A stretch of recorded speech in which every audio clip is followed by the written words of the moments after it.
Good morning, everyone. I'm Kevin Allen. I'm joined by my usual broadcast partner, former NHL defenseman Tom Laidlaw. Played 11 seasons for the New York Rangers and Los Angeles Kings. This is the Laidlaw and Allen Report. We come to you twice a week, talk all things hockey, a little bit of cooking, a little bit of life experience. And Tom, we're going to start off with hockey today. Still in free agent mode, but I went through Cap Friendly, which is a very useful tool to determine how much cap space everyone has. And I was surprised that pretty much half the league has, less than $3 million. Still a lot of players left. Yeah. I think that's mostly a reflection of the flat cap, but I think you're going to end up with some bargains out there. Some guys that may have to take PTO that are a little bit surprising for little tryout contracts.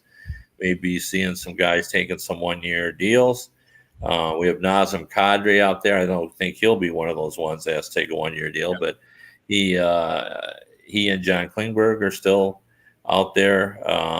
Niederreiter is out there. He scored 24 goals this past season. Yeah. So a lot of interesting names.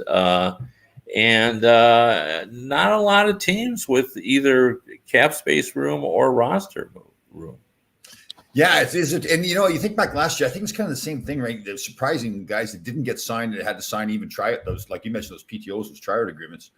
And I'm assuming I just was interesting too that players filed for arbitration. They were eligible for arbitration. Two guys that did not were Dubois in Winnipeg and Tkachuk in Calgary, right? So.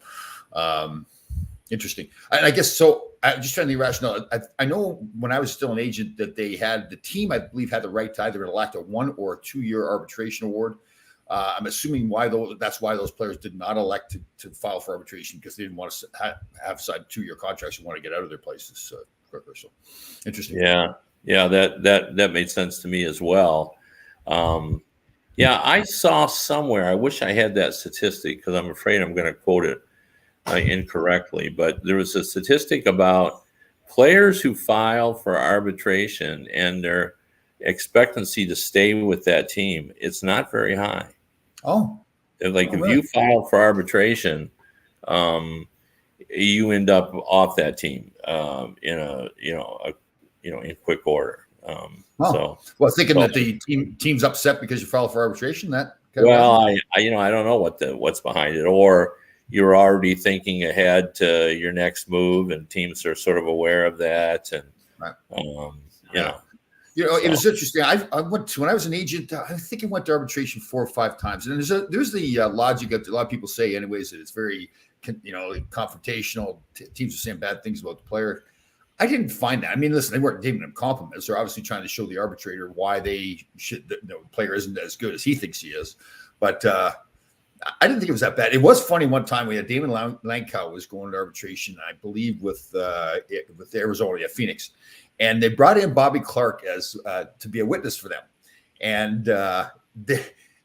Bobby Clarke got up there, and it's like they hadn't prepared him at all because they asked him who was better. They were trying to show that Darcy Tucker was better than Damon Langkow, so they asked Bobby Clarke in the arbitration, who do you like better, Damon Langkow or Darcy Tucker? He says, I like Damon Langkow better. I don't like Darcy Tucker.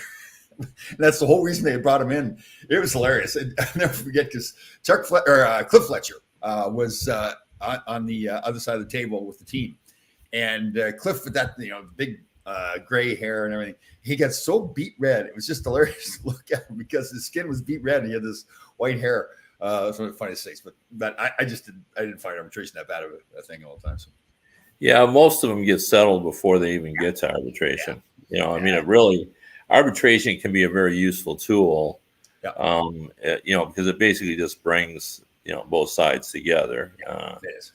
In most cases, we did. Actually, with Langkow, I think we went like 3 times. The third time, I think it was the same team too. It was always with Phoenix. And the third time we settled. We'd gotten to Toronto. We were about to go into the hearing, and we settled. So, yeah. Did he end up staying with Arizona for a lengthy period? I should back up on that. He ultimately did get traded to Calgary. That's right. Interesting. I never thought about that. Yeah. We had a rare case too where the team has the opportunity to walk away from the award. They obviously lose the player. And that happened with Brian Berard when he came back with his eye injury. He'd signed a 1-year deal with the Rangers. He then signed another 1-year deal with Boston and then filed for arbitration. And Michael Connell was general manager at the time. And he told me, he says, Tom, if we get too high, then we're just going to walk away from the award. I said, okay, that's fine. Because then the player then has the opportunity to go sign with anybody else. But whatever, he has to sign for 10% more than what the award was from the arbitrator. So the arbitrator, I don't know if the arbitrator knew what was going on, because when we went in, we just automatically accepted the award that Boston put in. And the arbitrators looked at us like, what? Like, because we're all set to go through the arbitration process, because we wanted a low enough number that make it easier for somebody else to sign Brian. So it was unique. I think there's not many guys that teams have walked away from awards. I can't remember. There's another guy, I think there was Buffalo one time that walked away, but interesting. Now, did he end up signing with someone else that was a better deal for him? Yeah, ended up signing with Chicago. We kind of anticipated that there would be teams like the end of October, early November that would have injuries or didn't have the players that they thought they had. And that's pretty much what happened. He signed, I think it was the end of October, signed with Chicago. Bob Pulford was general manager at the time. And he had a bad reputation for the player side. The Player Association didn't like Bob Pulford, but he was fine. I mean, I guess he knew he was dealing with a former player and me, and called up. And, he was really good. He said, listen, I'm going to call Boston and let them know what's going on. Because I think Boston did Boston have the right to match it? I think they had the right to match it as well, but either way, they did not. And Brian played with Chicago. Was that a better situation for him than Boston? Yes. Yeah. They liked Brian in Boston, but they didn't think he was worth, well, obviously what we thought he was worth and what I thought he could get someplace else, which he ultimately did in Chicago. And that, like, Brian Sutter was a coach at the time, and he really liked Brian a lot. So he got a lot of playing time, and really he got more money, he got more playing time. It worked out well for him. Yeah, like I wonder the psychology of all those things. I was just looking at Jake Wallman of the Red Wings as going to arbitration, and he got traded from St. Louis, where they really didn't think he was the answer. Yzerman kind of likes him. So they're taking him to arbitration, and the Red Wings have 9 defensemen on their roster, plus Edvinsson, their super rookie, is projected to make the team. So when I looked at it, I'm wondering, is that the right decision for Wallman to make, to take the Red Wings to arbitration? And, when they're already, thinking that, we're going to probably have to get rid of a couple of defensemen, where he's in a place where the general manager likes him. He's a cusp defenseman. I kind of wondered when I saw that, although, maybe they feel like, well, if we ended up a free agent, maybe we would do better. I don't know the answer to that, but there is. Yeah. I guess a lot of it depends on the relationship between the agent and the general manager as well. If they're having like good conversations where they're just saying, listen, we just can't get our heads together, then it's not a very contentious relationship. But yeah. And I don't really have any inside information, so maybe Steve Yzerman suggested, why don't we go to arbitration? Yeah, very true. Yeah. So who knows really? But I think it's a little bit riskier when you're. It's one thing for a top player to go to arbitration or a proven player, but I think it's a little bit riskier for a guy that's just hanging on the periphery of the roster. Because the cap, you're right, Kevin. If he gets too much money and if the team feels it's more than his value is, then and if he's an expendable player, then they need the cap space and they let him go or send him to the minors or whatever. But it is. It's not for everybody. That's and it's not like. It's not like, a GM is sitting around saying, man, we really need a 6th, 7th, or 8th defenseman. Let's just grab that Wallman guy. You know what I mean? Like, so it's, it's always, I think, but, again, we're not privy to what's happening behind the scenes, and maybe it's all fine and dandy. But you like I can't remember. Did we talk about Trocheck last time? I think we touched on him. Yes. I like that trade a lot, that deal a lot. I think that was fantastic for the Rangers. That to me, I like even more. I know Kane is a better player, Patrick Kane, and they still may end up getting him. But I don't know. They've already got guys. And again, it's hard to say that you don't want Patrick Kane in your team. I just think Trocheck does more. He wins faceoffs. He's a grittier guy. Obviously, he doesn't score the points that Kane did. And like I said, they may still end up getting Kane, before the trade deadline next season. But I really like that's exactly to me the kind of player that they needed there. Yeah, yeah. And what do you think is going on with what's his name, Kadri? There are they making room for him in Colorado and just staying there? Is that why? Well, they're going to try, but it's not easy. I mean, I don't.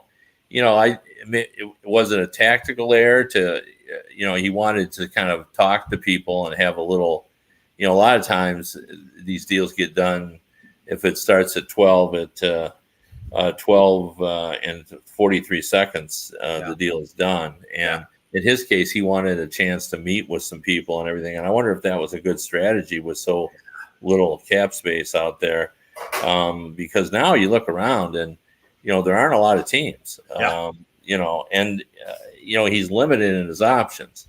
Yeah. I think the Islanders, Colorado, I mean, there's some Calgary, there are some good teams, but Philly's the team that I think looks bad, right? Because they made it appeared there was all this noise coming out of there that they were going to get Gaudreau and then didn't get anything. And they I thought was a bonehead move what they did with Lindbaum.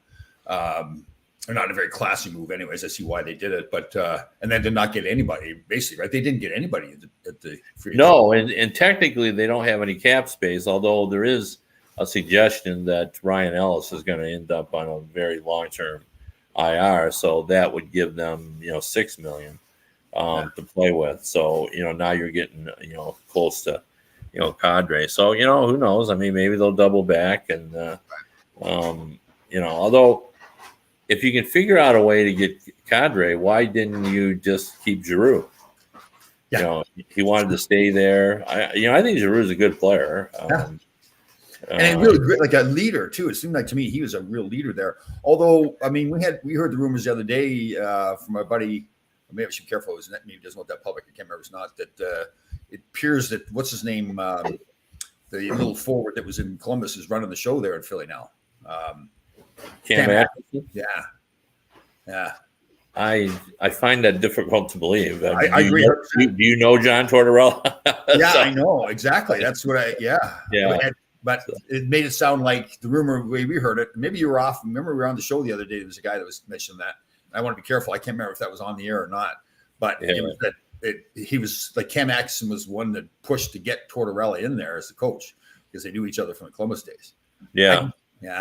Yeah, well, I mean, I don't doubt that. I mean, a lot of players do like Tortorella, and they might say that he was good for the team, and he'll get the most out of them. I mean, I've said this, like if you took last year's same Philadelphia team and let Tortorella coach it, they would have been better. I'm not sure they would have made the playoffs, but because I'm not sure the team was good enough, but they would have been a better team because he demands accountability. Yep. If you don't play the way he wants you to, you simply don't play. And it's not even like it's not like he sets guys out long term, but suddenly you're a 16, 18 minute player, and one game you play 5 minutes. Well, you get that message what that means. So. And he's consistent with that too. It doesn't matter who it is. Yeah, I agree with you 100%. There's a certain shelf life to him. Right, I think he wears after a while, but he does when he's there. He makes a big difference. I saw it here in New York when Tom Rennie had been the coach, and then Tortorella came in, and he really turned that team around. It became a whole different team. The way they played, the accountability, all that. And we also have John Klingberg in the same predicament that Kadri is in, where he was one of the more prominent players available, but he waited a little bit. Now there's not a lot of teams. I think there are more people looking for a defenseman, so he might be in a little better position. But maybe, at one point, people thought he was for sure going to go to Seattle. Maybe he didn't want to go to Seattle. I don't know. Maybe they weren't as interested as people thought they were. And what do you think of him, Kev? What do you think? I like him.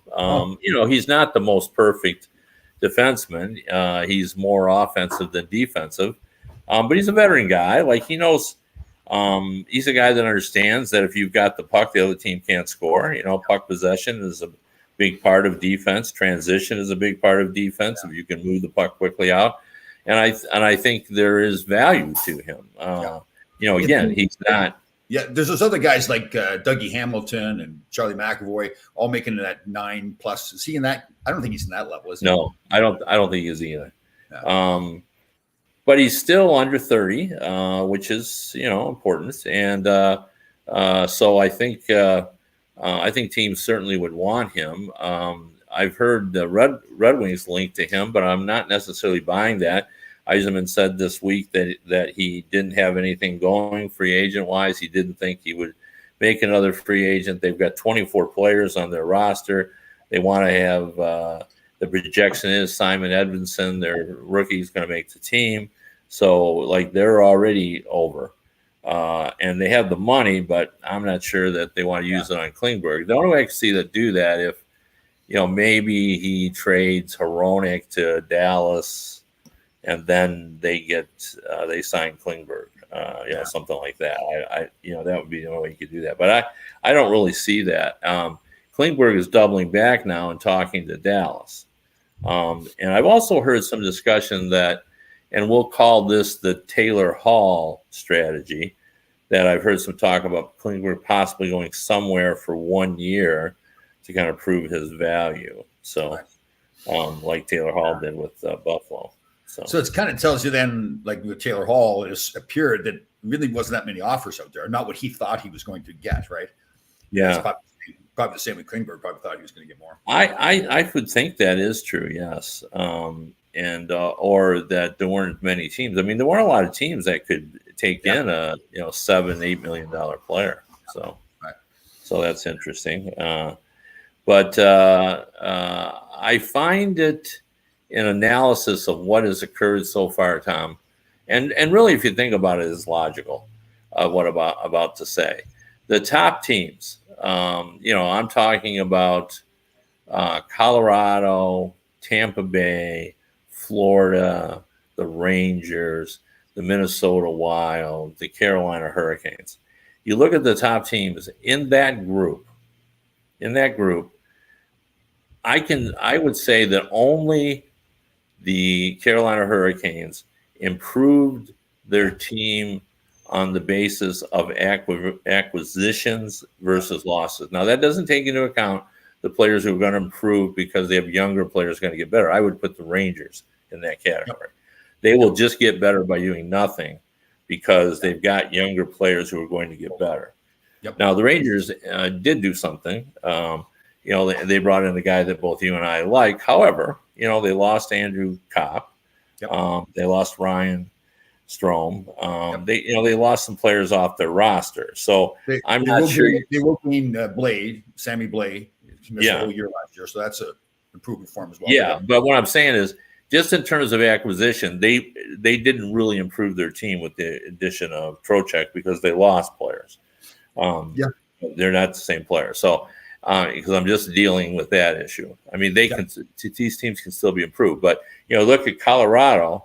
They lost their number one goalie. They lost Burakovsky, who was one of their role players, scored 22 goals last year. They also potentially are going to lose Nazem Kadri. That's a pretty big loss for them. The Tampa Bay Lightning had to trade Ryan McDonough. They've lost Jan Ruda. They lost Andre Palat, who I think was a significant loss. The Panthers couldn't keep Claude Giroux. They lost Marchment, who I think is a really underrated hockey player. They lost other players as well. So I think the Carolina Hurricanes, in my mind, are the only team. They picked up Brent Burns. And they also picked up Pacioretty. Somebody else big. Max Pacioretty. And they really only lost Anthony DeAngelo off their team. So they actually, in terms of acquisitions, Pacioretty, yes, Max Pacioretty. So he, in terms of acquisitions, they actually improved themselves just in acquisitions. Again, I'm not speaking about how a team will just get better on the growth of their younger players. So they're the only team in that top group that was able to bring players in, enough of them, new players, that will make them better. Now you look down at the bottom, that's where all the growth is. the Ottawa Senators definitely got better. You know, Yeah. Detroit Yeah, Red Wings Detroit Red Wings added 6 players. You know, they got better. The Anaheim Ducks, Vetrano and Ryan Strom, they made themselves a little better as well. There are probably 6 or 7 teams at the bottom that through acquisitions, through free agency and trades and taking other people's contracts, they're going to be better just based on that. And I was thinking, you know, this is probably a model of how the salary cap is supposed to work. The rich don't get richer. In fact, they lose. And the undernourished franchises on the bottom, they get better. And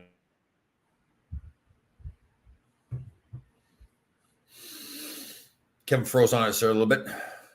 So we're talking about free agency and how the cap is affecting the free agency. And I think more than ever now, it's become apparent, you know, if you want to be a good team, you've obviously got to spend money, smart money. But then you're that good team. Now these players get older, they go out of the entry level system where they can now make more money. And now you've got cap problems and you have to start a loan player. So I think that's happened more than ever now in the National Hockey League. We lost our buddy Kevin there. Kevin, back? I am back. I'm at the lake house for those of you who. That's all right. That's all right. So I was just feeling when you were gone there, I was just saying to people, I think more and more has become apparent. It's really what you're saying as well. That if you want to be a good team, you got to spend smart money. Then you're a good team. Now players, the kids that are young kids that are on entry level contracts now get out of those contracts and now deserve to make more money. They get more money. They can command more money. Now you have cap problems. Now you have to start losing players. And then, like you said, that's how the cap works, right? So now Tampa Bay is not as good as a team as they were when they won their 2 Stanley Cups or even went to the finals last year. So, but they found a way to. The smart teams are the teams that anticipate that. They know it's coming up. And they try to, and then that's why it's really important to draft well and develop players well, right? So you can have those good young players on entry-level contracts making less money so you can stay under the cap. And that's all part of it, right? So it's cap management, but it's also, drafting properly and developing your players properly as well. So, and I also thought just recently as well, looking at junior hockey, it's almost like we've embraced the junior hockey model. Yeah. And by that is, the way it works in junior hockey a lot is that you try to get to the Memorial Cup. You build this team, you go for it, you acquire at the deadline just like we do in the NHL, and then you go for it. And then after you go for it, the next year you trade off all your your high end guys, yep, and then the new kids come in. All right, so while Kevin's frozen there, so. Prediction of the year. Here comes prediction of the week. Okay. New segment. Prediction of the week. The biggest failure after the signings at the free agency period will be Columbus and Johnny Gaudreau. I don't think that's going to work. I think they will not make the playoffs. And I think they're going to be saying, why do we spend all that money on this guy? I just don't think I like him enough as a player, but I just don't think is he that much of a difference maker? Does Columbus have that much to now be much better team? Like I almost think it's going to be a little bit of a waste to have that player on that team because I just don't think they have enough. Do they? That's interesting. Yeah, I mean, once you commit to Johnny Gaudreau, I think you got to commit to building around him.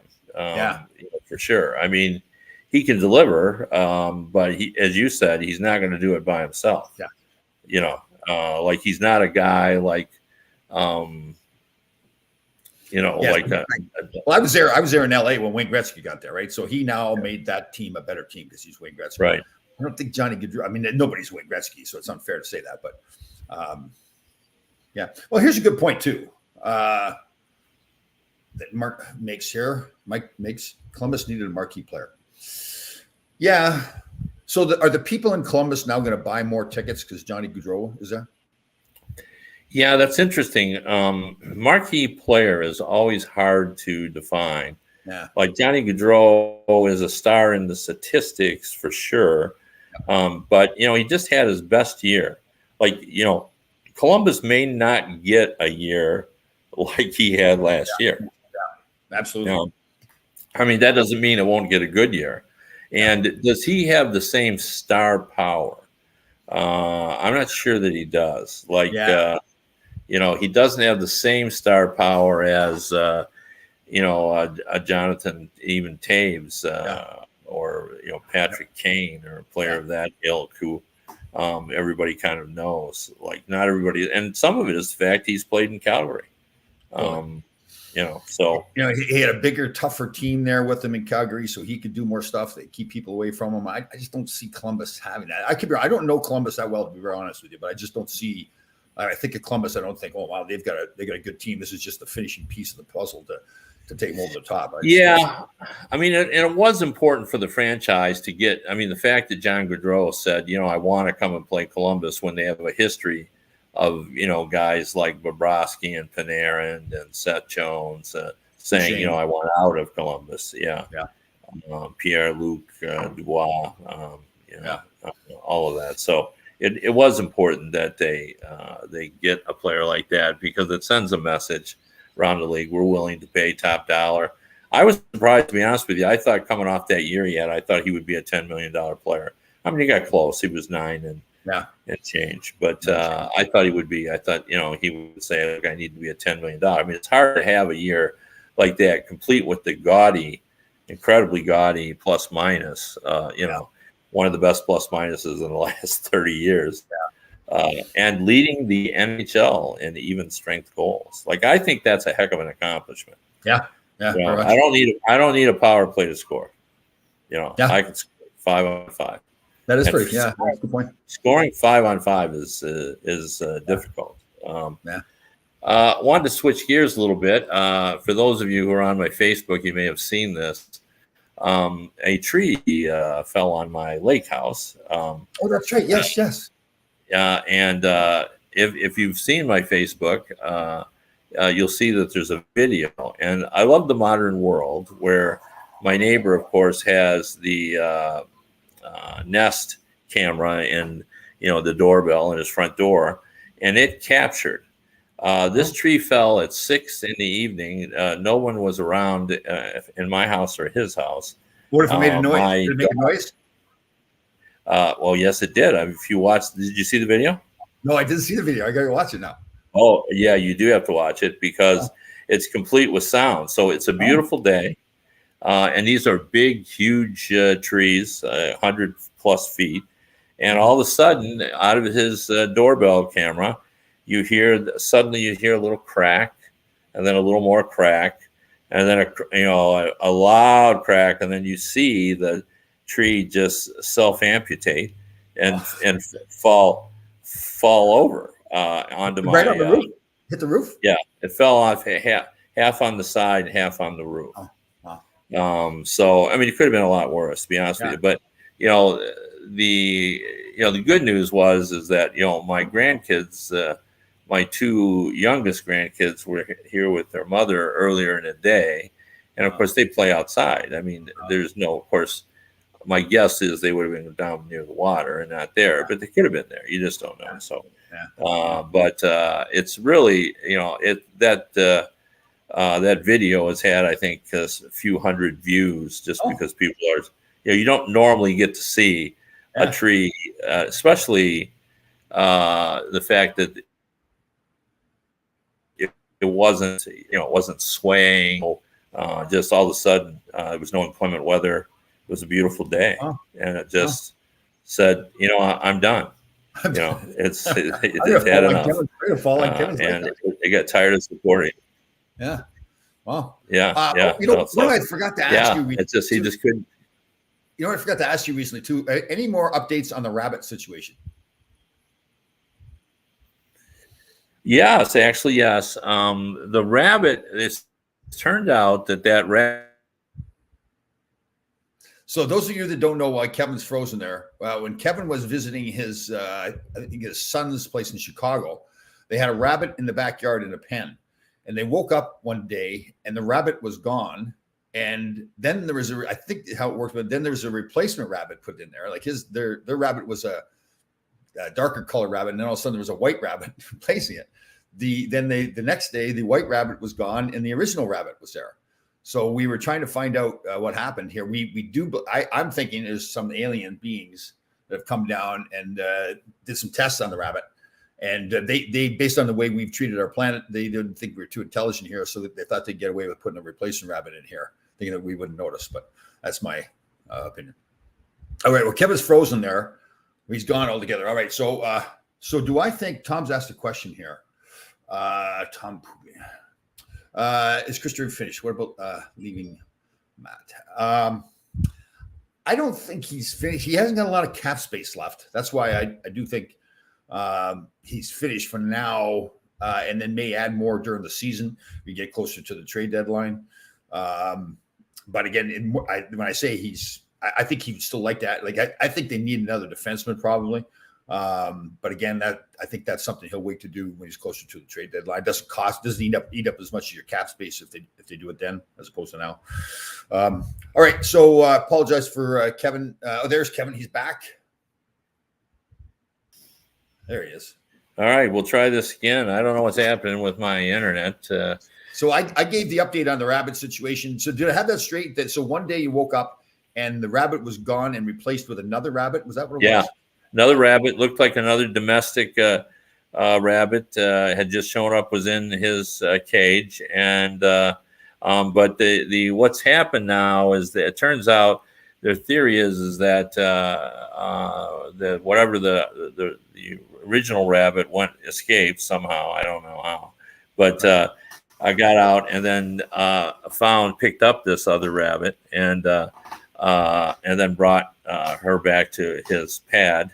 And now he is now shacking up with the rabbit. So were the rabbits at any given time, were both rabbits in there together, or they always alternated? Well, they not originally, but they have been now, I think. Oh, I didn't know that update. Oh, so the rabbit is so we got I a think male and female rabbit? Now that they've just sort of taken over this new rabbit. Oh, okay. And do we know the sexes of the two rabbits, of the male and female, or? Again, yeah. It's not like rabbits have tags, So so they don't. Okay. Never a dull moment. Never done. Yeah, gotta be able to check. Yeah. So, yeah. And did the great Mrs. Allen get a chance to see my Sunday cooking? I don't think so. I mean, we've been here over the weekend, and I don't think I've ever saw her on the computer, so I doubt it. What did you cook this week? Got the ribs. I got pork ribs, and I've seen a lot of recipes where I've never done it before, where they put mustard on, and they say the mustard is more just to hold the spices on it. So I tried that. I've never done that before. It was very good. Nice. And I did not cheat. Since you reprimanded me and told me not to boil my ribs, that was cheating. I didn't. I put them on the grill, real low heat for a long period of time. They come well. It's a different. I think when you boil them, it's more like a fall off the bone kind of thing. But these were good. Yeah. Well, they should fall off. Homemade potato chips. If you cook, those are terrific. But if you cook them long enough, the ribs will fall off the bone this way as well. Yeah. So, I did double check because I know one of our viewers said, "Tom, you can boil them; it's okay." But I've talked to people who really do ribs, and they said, "No, you were right." Yeah, because I'm not certainly an expert on ribs, but I knew that was the case. So, you reprimanded me. I just I haven't been the same since. Yeah, well, it was just based on what I had noticed, not from personal experience. Trust me. But it was a personal attack, though. I mean, you went after. Yeah, I think you took it as that, but ever since even the color thing, where I noted that the color of your food had taken on the vegetables, and ever since then it was an orange. I know, it has changed. It's tough love. I mean, I needed it. You needed to reprimand me. Yeah. So, how many hours a day do you work out, by the way? I get in about 2. If I can use my marches, it's anywhere from 2 to 3. If I do 2 marches, it's 3 hours. If I do 1 march, it's 2 hours. Do you do anything in the afternoon, or you're done? I'd like to try to, depending on weather and what I've got going on. I like to try to do a second march. So when I do the one in the morning, it's about an hour. I get about 3 miles in, and then if I get a chance to do one later on in the day, it's another 3 miles, so I get 6 miles total. And then I'm at the gym for like an hour and 15 minutes. So I burn, if I just get the one workout, I usually burn, my little app tells me I burn about 1,000 calories a day. So do you do interval training at all? High intensity interval training, I do, yes. Instead of doing any aerobic stuff, it was interesting. This you talk about they were telling you about walking, doing intervals. I agree with that 100%. That is the way to train, to burn the most fat and to get your heart rate going up and down. So I'll pick 2 exercises, do them one for 30 seconds, the next one for 30 seconds, minute rest, and then do another, keep alternating like that. Do that for about 20 to 25 minutes. That's a good workout. It really does burn a lot. And it really does. And, the doctor that suggested it to me pointed out, like, it doesn't seem much, the 20 seconds. He said, but when you're doing 10 of those, you'll be tired at the end. And I tried it. And boy, you get to that 5th set and, even 20 seconds, you're wow, you're wasted on that. Second. And the good thing is, as you get in better shape too, you can always increase that, right? Go longer, go 30 seconds, or do more of it. Right.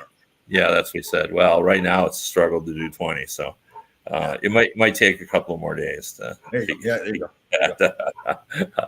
Anyway, we appreciate everyone tuning in and putting up with my bad internet today. But if you want to read me, I'm at hockeybuzz.com and also DetroitHockeyNow.com.